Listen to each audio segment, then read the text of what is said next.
This the Cradle?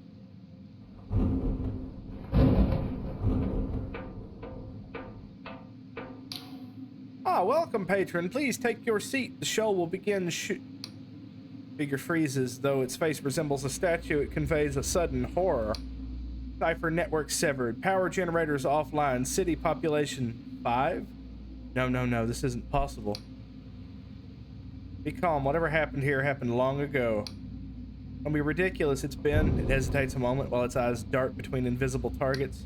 It's been many human lifetimes since I was last summoned. This makes no sense. What of the rest of the Emberian Empire? Why have they not sent aid? The planet's surface is nothing but ash. That's impossible. To bring down the Empire would require an event of colossal destruction.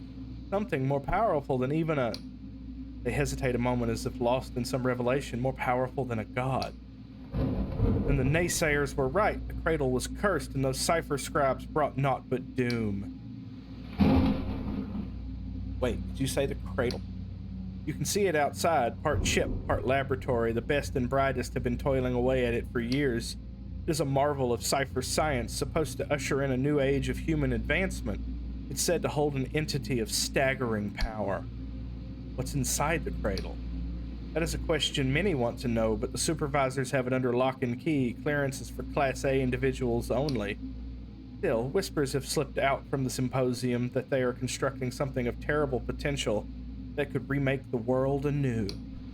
For spreading such rumors, I would normally be destroyed, but I suppose my supervisor is in no such position to do so.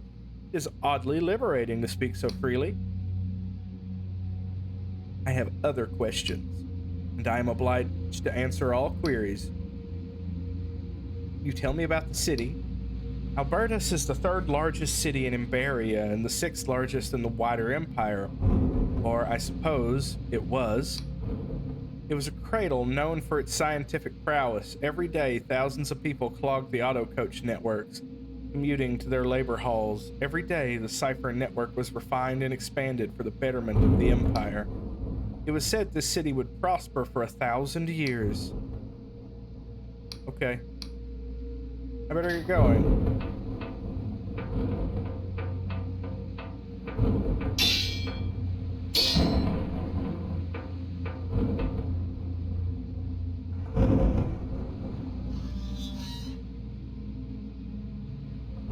Okay, what do you guys have to say before we jump to the next spot?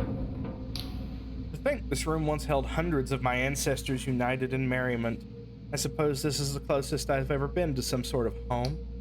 And yet among these these resting empty seats, I've never felt more alone. Huh, we need to get to the top of this tower, but it seems like there's no staircase and the elevator out there only goes down. Looks like we're going to be taking a trip to the slums after all. Just my luck. Seems as though this theater is a theater of some kind. How intriguing. In the endless realm, we're beset with playwrights and poets who make up for their lack of talent with an abundance of time. It's strangely comforting to find a cultural parallel here. I wonder, despite their grand achievements and innumerable luxuries, do Emberian poets still lament the basest of human follies?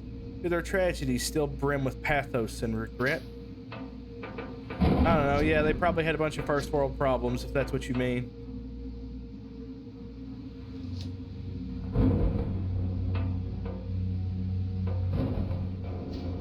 Down we go.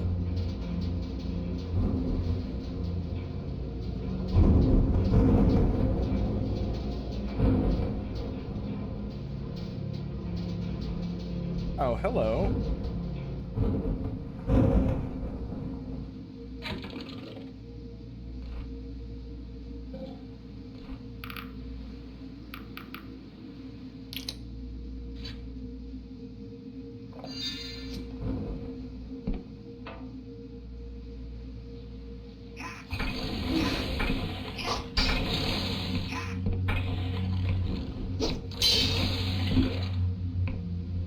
Thank you for your help, Orlaith. It is appreciated.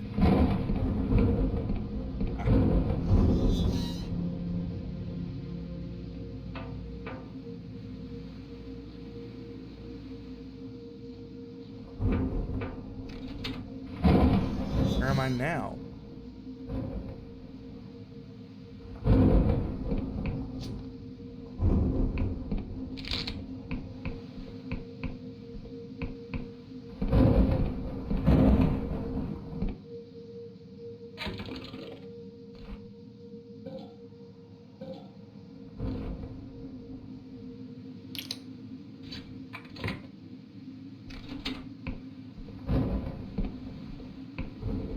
Oh, I can just pick the door, huh?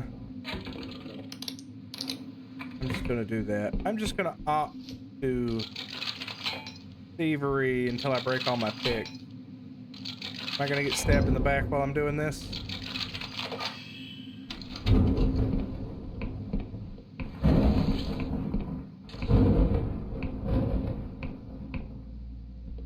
Huh.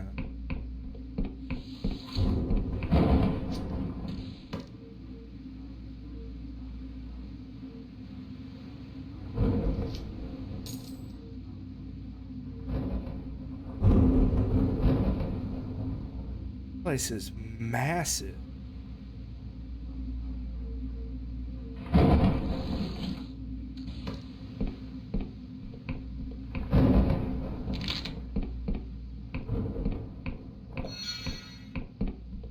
I don't need any more shielding potions, but thank you.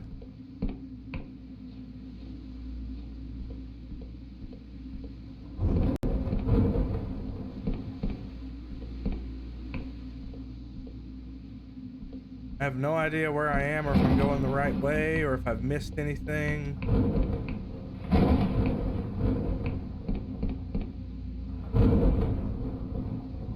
Robots might be good fighters, but they're not very perceptive.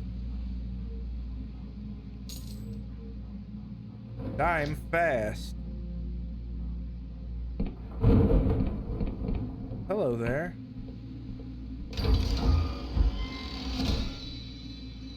Berry and vault key?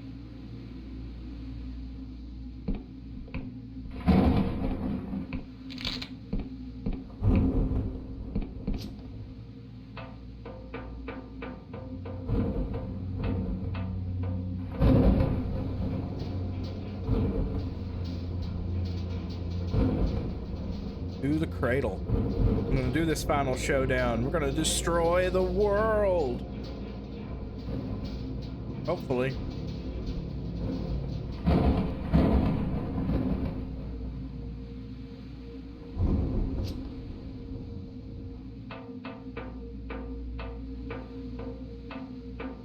I'm a monster made flesh.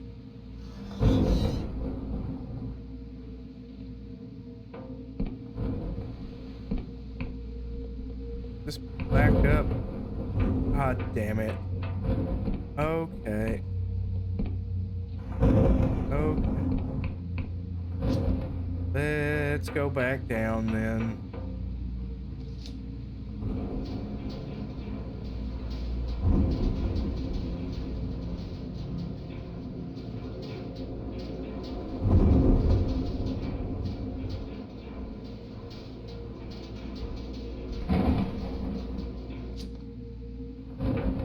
Hey, buddy.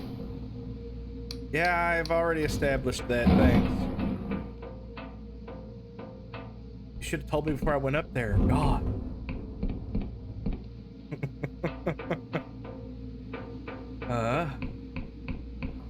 Okay. Where do I actually need to go then? I'm just gonna keep avoiding you. That's all the same to you. I opened that door.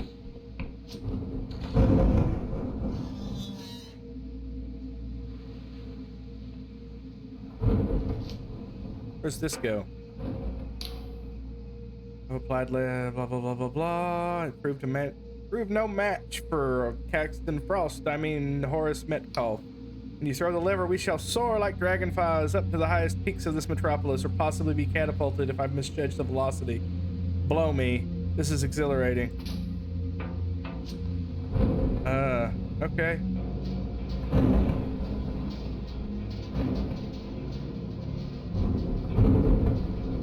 I like Caxton the least and Orlaith the most out of the people that I've assembled. Too bad, I don't think Orlaith's gonna help me with what I want to do. The Duchess might. Whew. Quite a drop. I could take it, but...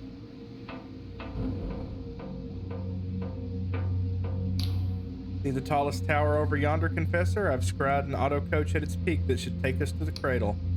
Careful making your way across. These platforms look unsteady, and it's a long way down. Yeah. There's a gun. It's down here somewhere, and I've probably missed it, but I don't think I need it.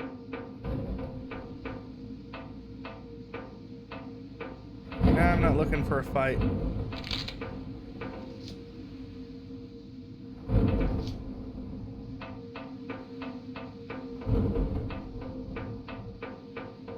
Oh, that's where I'm supposed to go, so what's down here?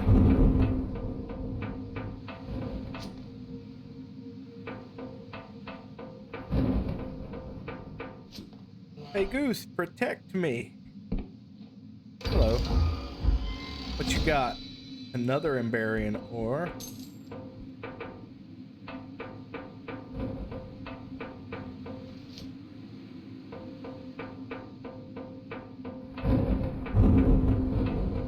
Time for the final showdown.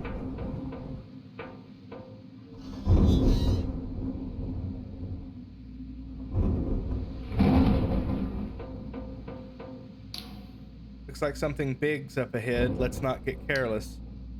Let's join arms and fight together. She shifts her sword. All right, lead the way.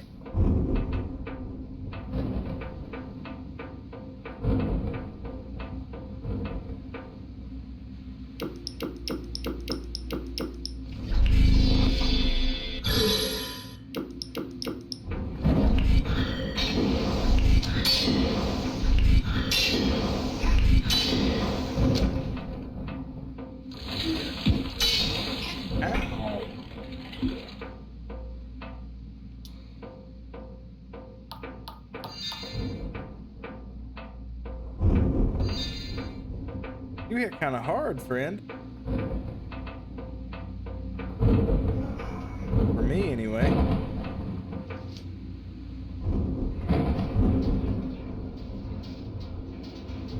Wonder if I'm gonna have to kill Orlaith in the end here.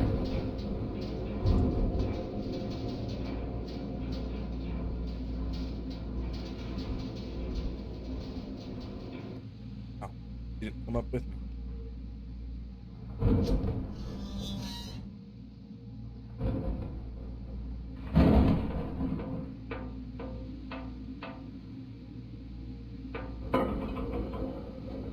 Get there.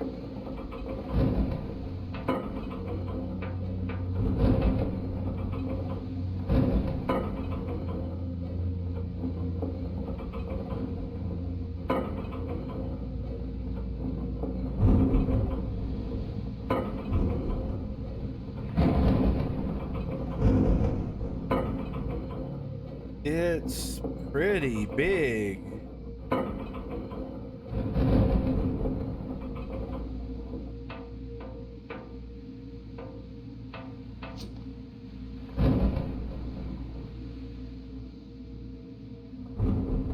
What do you think, Duchess?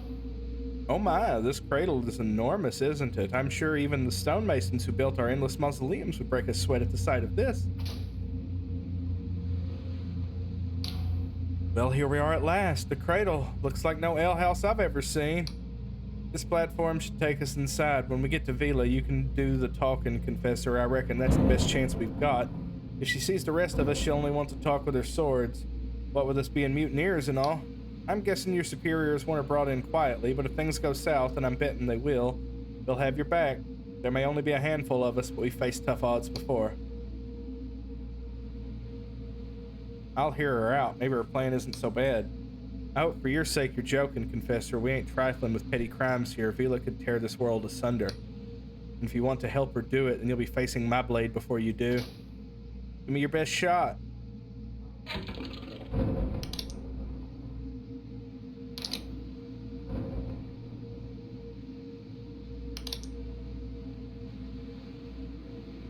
That one.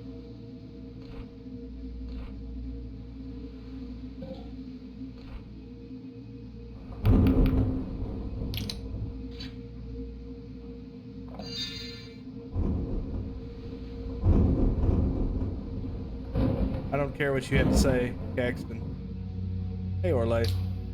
Being here makes my stomach churn, but make no mistake, my sword will swing true. If it were up to me, I'd rush Vela head on, give her no time to think before I cleave her in two. But Basalt thinks we should hold back, assess the situation while you two have a little chat. And as loath as I am to admit it, the bastard's usually right. Okay. If she'll talk to me, I'll talk to her.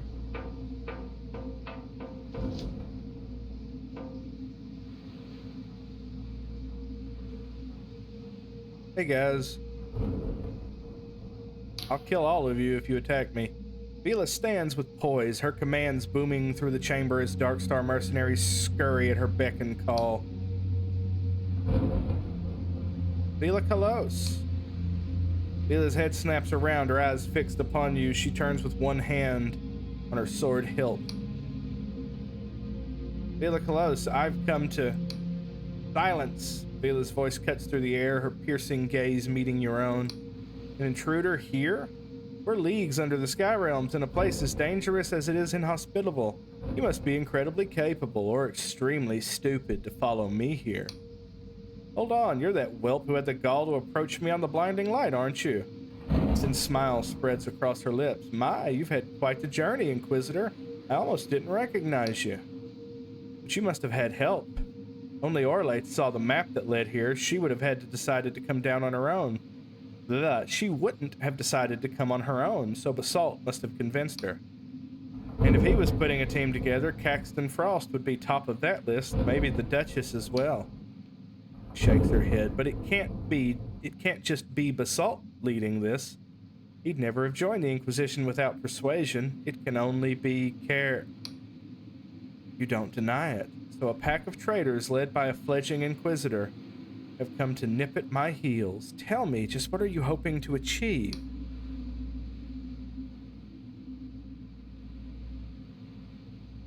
I've come to help you. She lets out an impertinent laugh. And why would I trust the likes of you? Even if I needed assistance, which I most certainly do not, why would I accept it from an Inquisition spy? He gestures at the aberrant being that fills your vision. This extraordinary entity will be our salvation. It will mend our broken world and abolish the evils of humanity. All we need to do is awaken it, and we are so nearly ready. What is that thing? Some would call it a god, but that would be to diminish its power, for the gods are of this world and are bound by its rules. This is a being of the void, the non-place of pure creation where time and space act in mysterious ways. We know not whether the Emberians plucked it whole from that realm or wove its corporeal flesh from void stuff. Regardless, in the ancient Emberian dialect, they called it an angel, after the mythical creatures of Middle Age lore. What do you plan to do with it? I am going to change everything. The Emberians built this structure as an incubator for the angel, and had they succeeded in waking it, their tyranny would have enslaved the world for eternity. We're fortunate that the lesser evil occurred, for in stirring the angel they caused the whirlwind, and nearly obliterated all of existence. But we have learned from their mistakes. We will use the angel to turn this world into a heaven, where every soul is free and equal. I think you're right. A just and fair world is worth the risk. I do not need your praise. I have been thinking of this and little else for so many years. I know it is worth the risk. Her eyes glint as they look into your own. You see, Inquisitor, there is such beauty in us, such majesty, such potential. I have sailed the Sky Realms and seen such wonders. She waves her hand. Nay, not the void obelisks of Alasfara or the thousand spires of Bayonne University. I have seen the nuns of the Vagrant Hospice tending to their enemies. I have seen a man give his life to the blood barons of Terran so that a stranger might live. I have seen a child recently orphaned, her face speckled with blood, offer me the last of her bread. She steps closer, but wherever my sails have taken me, I have seen the hopes and the dreams of the common folk crushed by oppressors, be they Union, Wiccan, or otherwise. Everywhere I go, the poor writhe in the mud so that the rich may sleep in silk. Once I thought my sword could right the wrongs of the world, that morals and ethics could guide my blade, but I've seen too many skyships burn and too often breathed the stench of human flesh to believe that still. In truth, I had lost hope until I had visions of an angel. Through the oniric interface of an Emberian map, I realized then what could be achieved. Her stare gains a fiery intensity. I would empower us all, so that every peasant stands equal to their lord. I would blunt every sword, shatter every cannon, so that not a drop of blood would spill. She looks down, her expression suddenly vulnerable. And I would banish death itself so that no heart would ever be broken. This will be our heaven, and soon we will have it. An admirable dream, but is it possible? I suppose we're about to find out. Very soon I will awaken the angel, not out of greed or selfishness, but for the betterment of the Sky Realms and its people.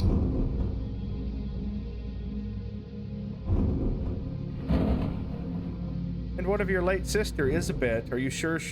Are you not doing this for her?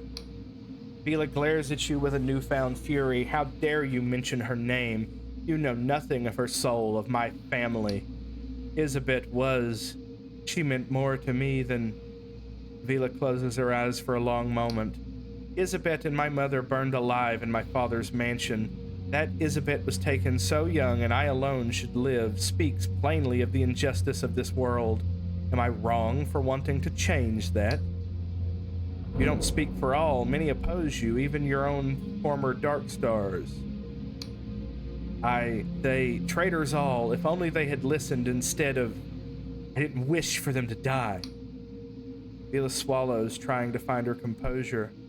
I'll admit my motives are complicated and my methods. Gives you a twisted, almost regretful smile. Had I done this for any lesser cause, I'd be a monster. Vela bellows to her crew. Awaken the angel. I don't care if the preparations are complete. We have run out of time.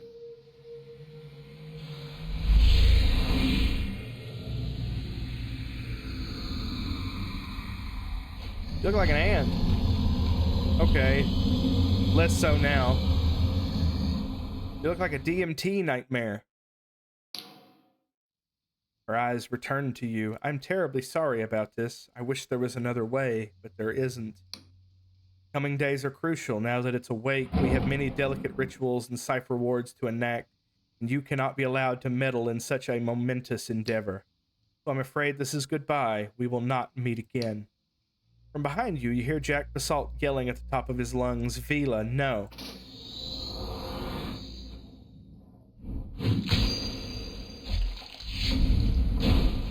Ah.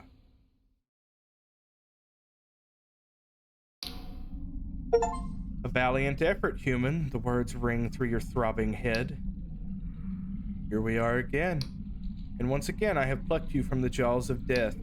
But the number of times I have done so is relatively few. You have done well to evade defeat thus far. The High Confessor was wise to entrust you with this burden. But confronting Vela again will prove a formidable challenge. The Emberian craft she has commandeered will not be so easily assailed a second time. To fight your way through, you will surely need my assistance. The entity rattles its chains. These void steel shackles are bound with Vela's magic. Only by her hand or her death will I be freed. I am placing my trust in you, human. I guess I have no choice. The deity nods its conjoined heads. Now make your way to the High Confessor. I believe she wishes to speak with you.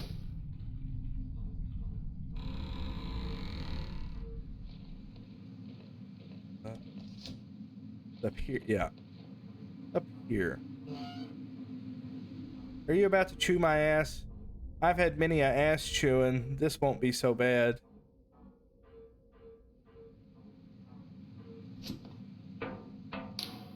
An authoritative voice booms from the ship's sound relays. You assume it belongs to Admiral Callose, the Union Navy.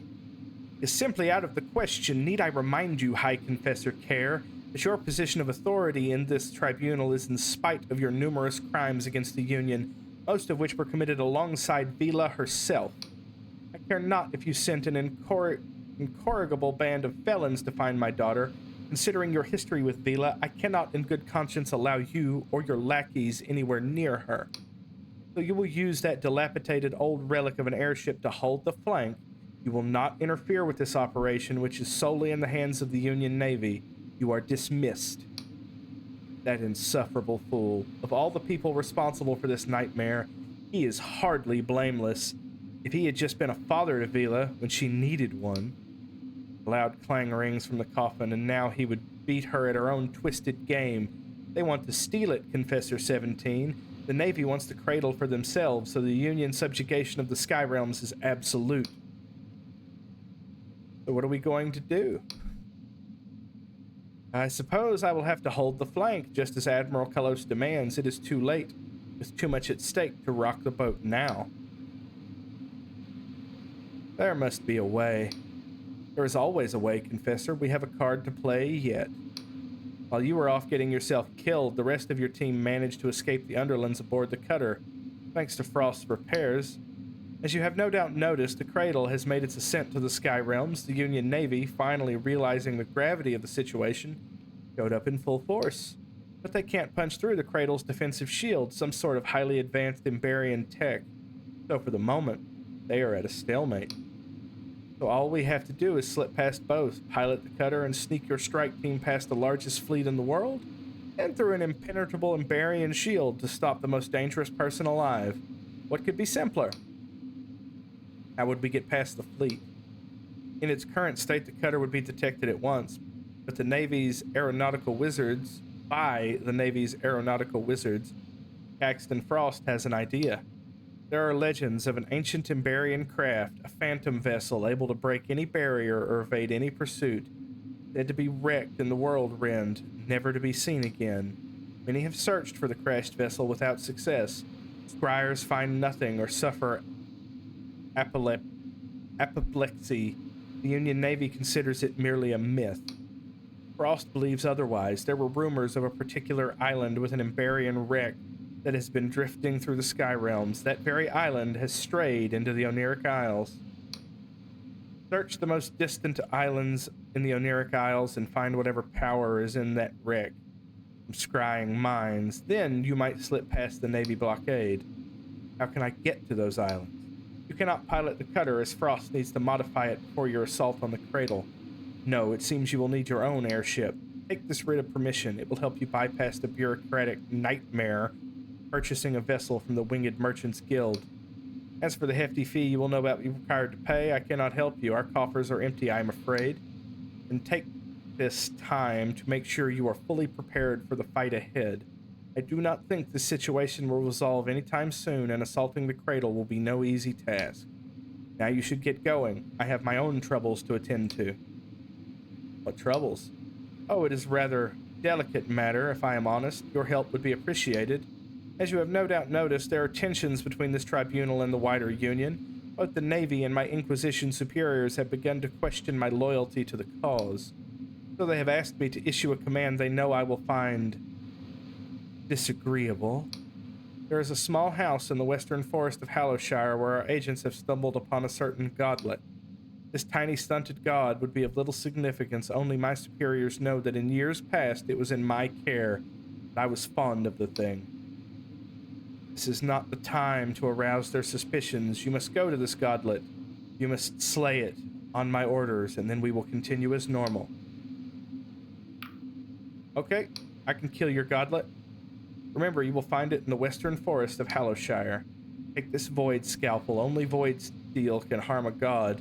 Use it to slit its throat. Okay. Hi guys, if you made it this far, I thank you for your time. I hope you've enjoyed it.